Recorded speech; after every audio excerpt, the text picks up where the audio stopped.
What's up, everybody? I hope you're keeping God first. I sure am over here each and every day, giving it my all at doing that. Could be doing better. I know I can. Every day we can improve on something, right? Today we're going to be going over the Reve RDX.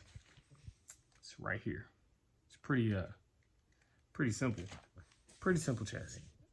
And the reason why we're going over this is because I did not plan on owning this chassis, but my buddy Pedro built it, and we traded different chassis so he could be a part of the Overdose Golem gang. So I still have mine. Don't worry, I still got mine. But yeah, that's how I ended up with a Reve RDX. Funny enough, I have a Reve bag as well. But enough rambling. Let's get to the Reve RDX OneTAKE. If you're not familiar with the OneTAKE, what it basically is a very, very, very, very strong attempt at trying to stick to the subject of the title of the video without stopping the video or pausing to make any edits other than flipping the camera. So here we go. Now, before we get started, I would just like to point out that Reve has been around. They've made a conversion chassis for the Yokomo YD2. Everybody's made a conversion chassis for that. But that conversion chassis was $350 on top of the actual YD2 itself. So then they also made an MC2. So Reve MC1 was the conversion chassis for the YD2, and the Reve MC2 was the conversion chassis for the GRK GS2 Evo. And that one was $450. But luckily the GRK was like $120. So you're looking at like $500 something for these conversion chassis that Reve made.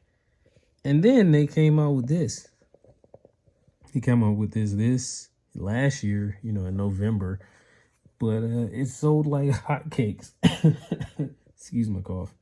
It sold like hotcakes. And it makes sense why.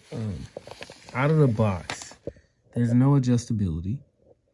As you can see here, there's not a turnbuckle anywhere. The only thing you get from my impressions, because I didn't build this, I got it as a roller. The only thing you get back here, you get a bunch of holes back there that you can adjust. The camber in the rear. And then four for the bottom of those shocks. And then up here you get nothing. You probably get a different rod end, but that's about it.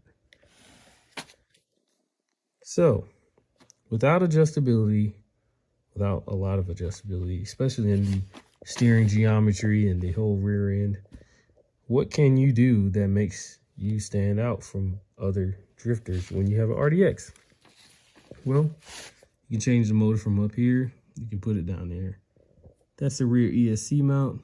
So the rear ESC that's now in the front of mine can go back there. You can also change your battery from here to run it long ways. And you can bring the battery forward a little bit, I believe. And your servo can go from here to back here where my gyro is and have a longer turnbuckle. Now, do you get that turnbuckle in the kit? I don't know. The longer one that goes all the way back there, I don't know. But I will say this. This is not adjustable. Not an adjustable turnbuckle there for the servo arm.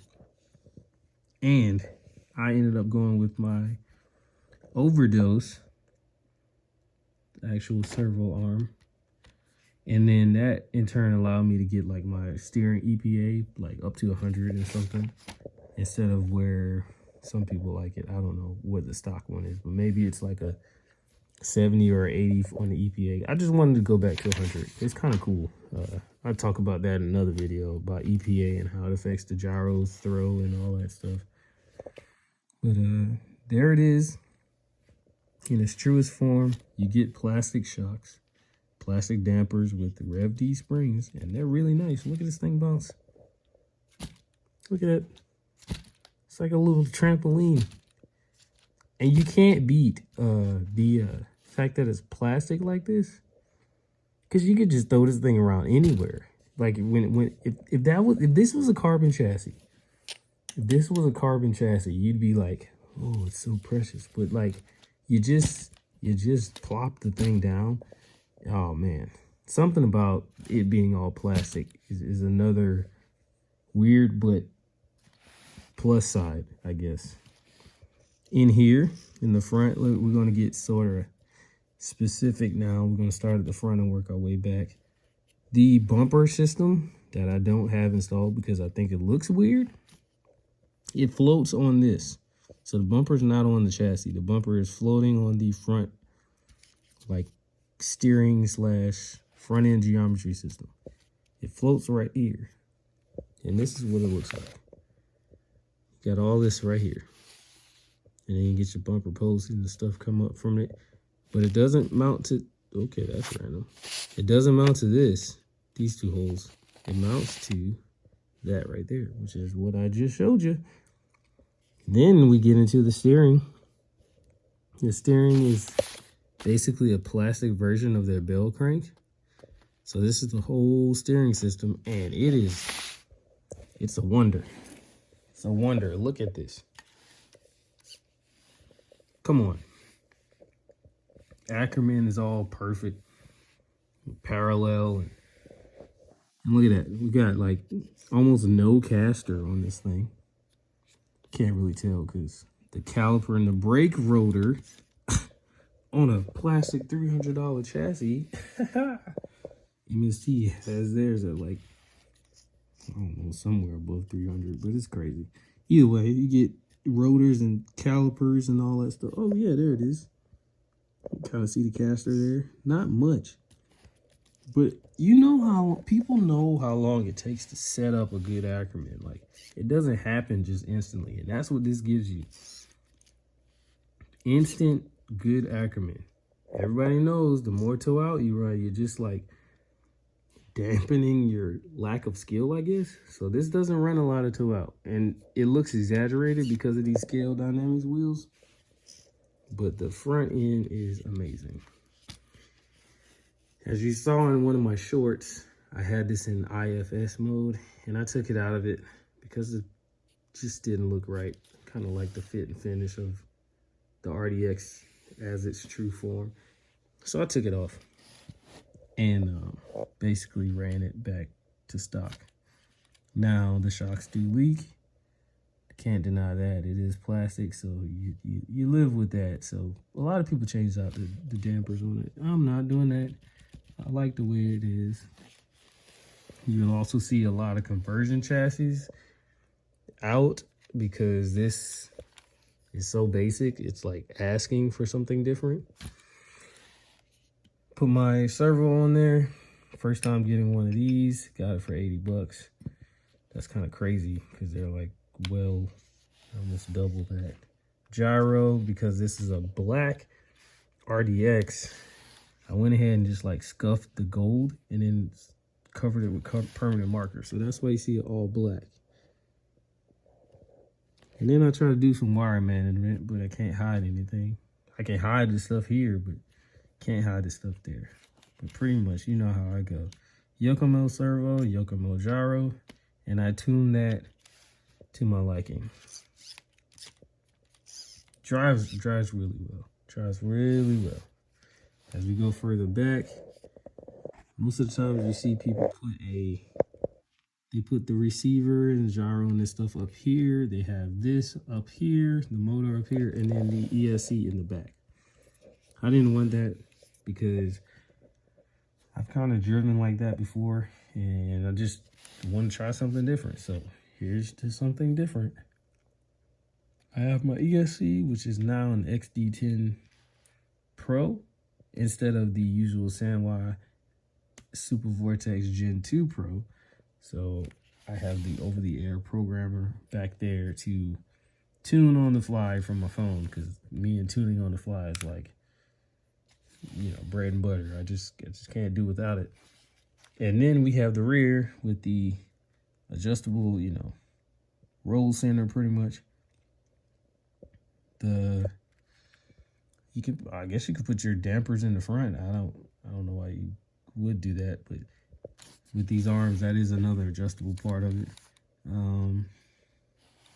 But outside of that, it's pretty much straightforward. There's a there's a thicker gear diff in here.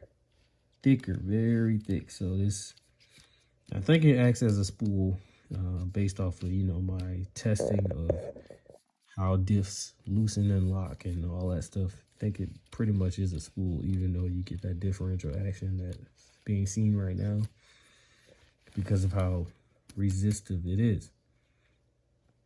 Fixed spur gear, so you cannot change that. That is an 84 tooth spur. And then I am running a 24 tooth pinion. I would like to change that, and I would like to change that. You got to buy another part for that. So to be continued, to be seen at a later date. After that, that's pretty much it. As far as details go, 4-gear transmission, 4-gear gearbox, 4 gears. 4 gears, and it can fit all the diffs. Pretty smart there. Fits all the diffs. So what are my impressions of this? I truly believe as a pro driver or someone who knows how to tune and everything, this is already set perfect. What I mean by set perfect is it has no reason to be added to or taken away from. But we're going to do it anyway. I mean, we do it at all the cars. So that's how I feel about this in its purest form. Other cars, yeah, they need stuff. They need the, you know, more caster, this and that. The steering is all over the place. Ackerman is horrible. The rear toe needs to be adjusted. But for what it is right there, it does the job. It does the job, and then there's no way you mess up from the manual. This isn't the manual, that's the parts list. There's no way you can mess up from the manual because it's all fixed length. Now, what does that mean for a beginner? The beginner comes out the door without an excuse to be an intermediate driver. Just has to learn how to be disciplined on the throttle and stop fighting the gyro, and you'll be good. Now, what else is there to say about it? I'd have to say that this is also begging to be tuned and situated to be better than what it is from the pro driver side. But why would you? I mean, it's like it could turn into a money pit again, which begs the question as to what in the world were people really doing when they were selling all of their MC1s on Marketplace and stuff like that. Because don't get me wrong, I feel like the MC1 served its purpose. I remember watching a video and it was a Super G comp, and it was a Super G competition, and everybody had an MC1. MC1 won the championship one year, I believe.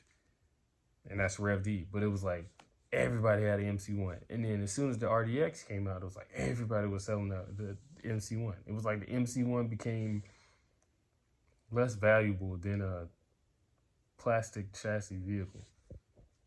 Whatever. What I'm saying is, if you're a pro driver and you start doing stuff to this, and I keep saying pro, like I'm not talking about somebody who's like just always winning stuff. I'm just talking about people who understand the drift community and drift like on the regular and / knows that they're not the best, but can hang with the best on any given Sunday. To those people, if you're going to modify this thing, it's as if it's like, why not just get the other chassis? Why not stick with the conversions and all this other stuff? Because this didn't ask for anything. It has enough.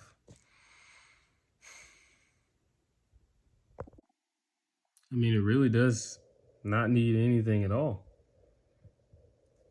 But I'm going to do something to it anyway. So here's my clip chassis. And at the end of the day, it's great and all. It's probably just going to make it, you know, carbon fiber, not so much plastic, you know.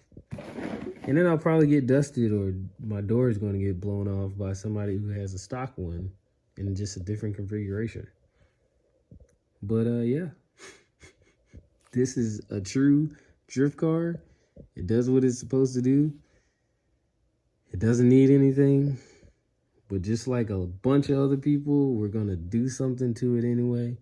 I'm leaving. It's just funny because this will all be plastic and back there will all be plastic.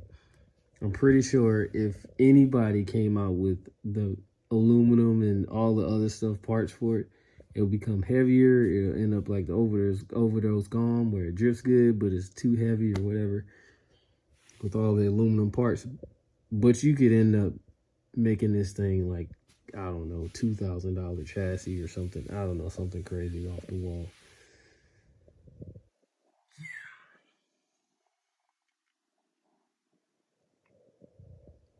That's me just having fun, guys. So yeah, I have an outclip chassis. This is the RDX, and this is my review / one take on it. And y'all keep God first. I appreciate you watching. Let's have some fun. Let's build this thing. Let's change it up, and let's just go drift. Enjoy. Catch you on the next video. Before I end the video, though, I do gotta point out that I'm so thankful that this chassis has calipers and rotors. Something about that completes the car every time. I don't know what it is. I have a GRK4 with it. My Rhino-Max has it. This has it.